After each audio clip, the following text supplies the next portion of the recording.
becoming quite appalling, really. So I wonder whether $500,000 is going to do the job, but it's early days yet in regard to this budget, but I feel we may have to do a bit more to deal with the serious crisis. Don't forget, we've been going backward in this area. In 2012, just across the road, there was a night shelter that catered for the homeless. And there's a night shelter, I'm advised, in every major city in New Zealand, but not Auckland, because in 2012 it was quietly closed and demolished. And so there were no arrangements really to cater for those people. So we may have to step up and take a lead in this area. It's the same with the living wage. We dealt with this at the same time, crisis meeting 3 years ago, and unfortunately, on some sort of technicality, the motion to introduce a living wage for our people was lost. And so now we do have to get on with it, and we need to achieve that. As the Mayor himself has pointed out, probably will be legally forced into it anyway. But in terms of paying for it, there's a big cost there. We may have to think about pay caps and voluntary pay caps, including ourselves, to ensure that all our people have a living wage. But that's something to think about as well. In terms of staff numbers, I'm appalled to hear how many people are working in IT. I guess it's not the fault of present management. It is the fault of management, though, because it was management that made a decision even before the Super City was formed about going down this particular path that we appear to be stuck with. And I'm not being wise after the event. I raised these concerns in 2010. Anyway, moving on from that, it's not the actual staff numbers, it's what the staff are doing, and are they serving our political strategic purpose, and are they doing what the public wants and needs. In terms of CCOs, I make the point again, just like this council, there does need to be some sort of independent audit, and I mean independent, not the usual contractors, where in terms of independence, it's actually a joke. So that is something, if we're serious about this, and the Mayor has raised it, and I support him on it, we do need to look at this council, its costs and its efficiency, and the CCOs. I just have to say, the Mayor has talked about two CCOs in particular. Can I have an extension of time? I won't be long. I'll move it. 2 minutes. The Mayor's talked about two CCOs in particular, and again, it's early days, and I'm waiting to see what a solution will be. But in terms of Auckland Transport, in terms of scrutiny and oversight, the steps he has recommended are counterintuitive, less democratic oversight rather than more. And in terms of ATEED, which did cop some criticism from the Mayor on a couple of occasions, that special visitor levy seems to be going to them, well, it is going to them, but not really specified what for. That's right. I believe, again, I'll come back to the point, it's early days. The Mayor has highlighted the problems, and I think, and he's correct in doing that, and he has indicated he wants to do something about them. How this progresses is another matter, but I think we need to do a lot more work in the next few months, because like 3 years ago, we face a certain crisis. It's not immediate or personal or dramatic, but it's a crisis in public faith in this organisation. The public support and confidence in this organisation, according to the council's own surveying, is incredibly low. You know, about 16% have faith in the council, and 18% have faith in the council's decisions. Mike. Yep. Sorry, I have an extension of time. And I gave you 2 minutes. I gave you 2 minutes and it's almost up. No, I will wind up, but the points are made, and thank you very much. Thanks. Thank you, Councillor. And just Councillor Lee's comments on the homelessness. I mean, that is something for us to think about whether that is adequate, because it is not just a downtown problem. It is a problem in most suburbs now. I know it is in my ward and just in the west generally, but I think it's the same quite all over the place. So anyway, we have Councillor Simpson. Spend $240 million a year. Councillor Simpson. Thank you, Mr. Chairman. Look, I'm going to keep this brief. I suppose as a new councillor, I've picked up on a couple of major things that I think we can improve on this term. First one is obviously finding new income streams, because financially we've got a lot of deficits that we have to address. And to that end, I support the visitor levy and potentially the growth infrastructure targeted rate as well, because they are providing us with extra money. But I just want to touch on something from a governance perspective, and that is around the CCOs. Sort of people are knocking that this 30 million, is going to AT and it shouldn't be spent, whatever.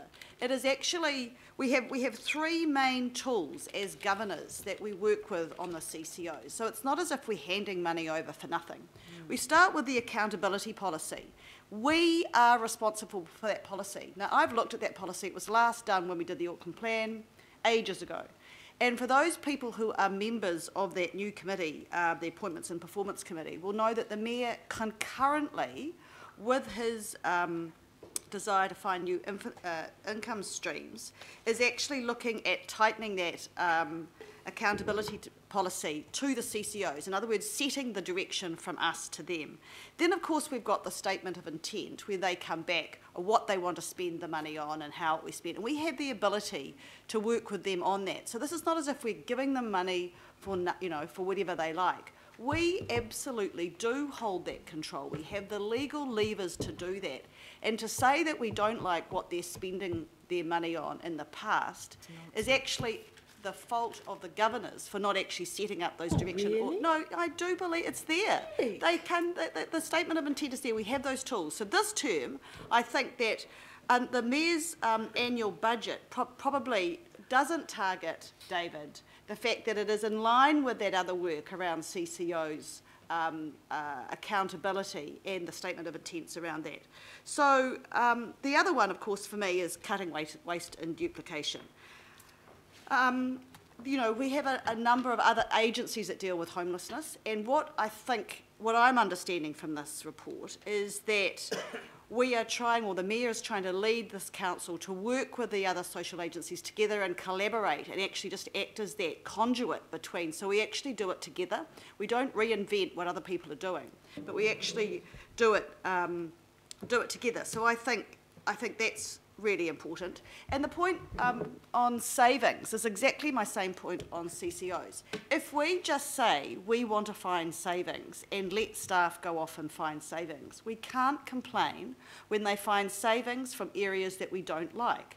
We have to front load that. And again, as governors, we have to say where we wish those to come from. This is the libraries debate. Yeah. So I think that, we can't knock staff if we're not clear. So I think we really need to tighten up our governance.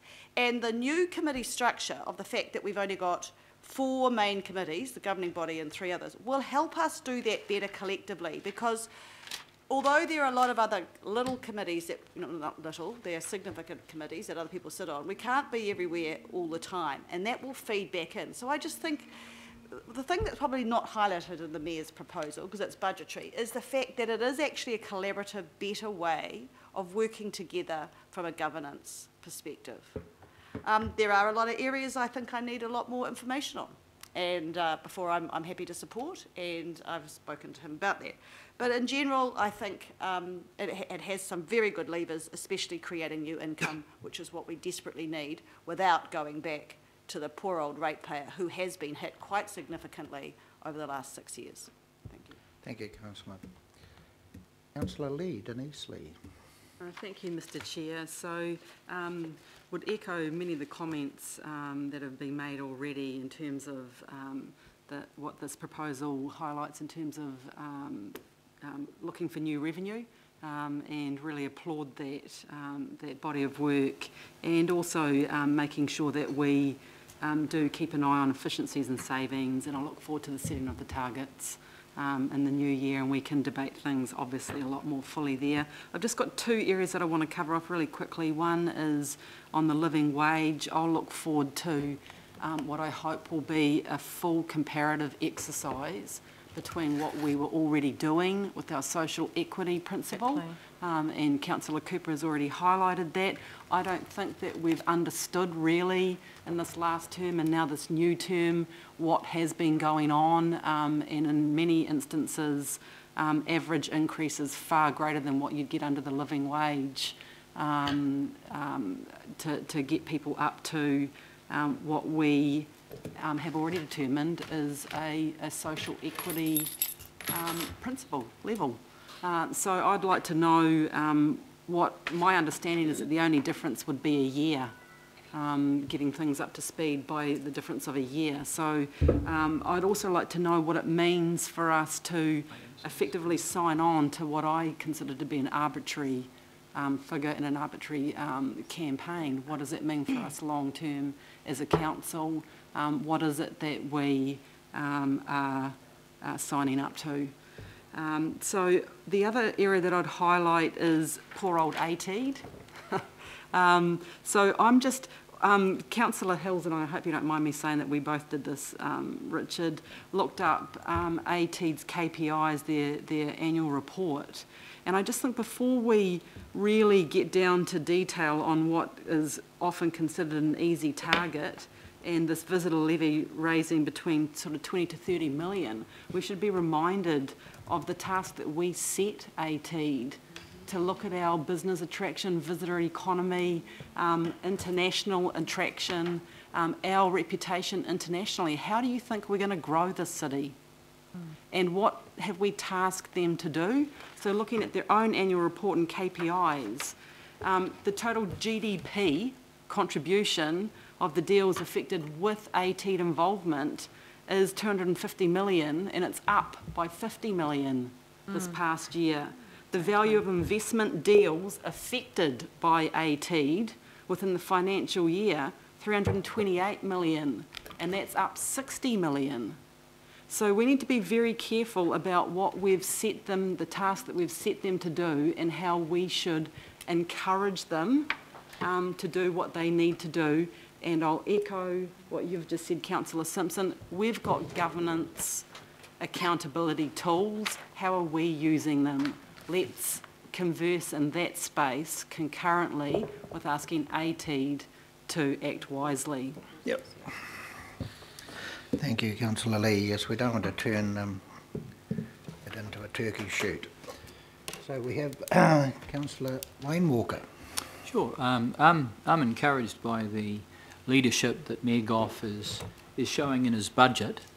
What I see is a move on his part to put new forms of funding on the table that not only our council needs but also New Zealand needs. And I would suggest that in this term of council we've got enough councillors that are really going to be behind that and around many of the strategies that need to be developed. So what is really important around the visitor levy or bed tax or whatever you call it, around the levy on carbon effectively, on petrol, on whatever we develop, that we join together the dots between our policies and our strategies and our budget. And we make sure that we've got really good linkages there and they're communicated well so that the people of Auckland and also the people of New Zealand can see that we're very open and transparent. We're doing this for the right reasons, and some of those things are big reasons. For example, if I look at the fuel tax, I think of that more as a carbon tax. And what do we want to be doing in that area? Other cities, for example, big cities, have their own cap and trade programs around carbon. And they serve as very useful sources of funding to achieve critical things that need to happen, especially around enhancements in public transport. So I would like to see the lion's share, if not all of that increase, going to public transport. And I think we could put some very powerful arguments around that. And that means that we need to build the evidence around that. I'm also conscious of the savings. And in the procurement area, I know that there was a report done a while back showing $140 million a year from savings across sustainability,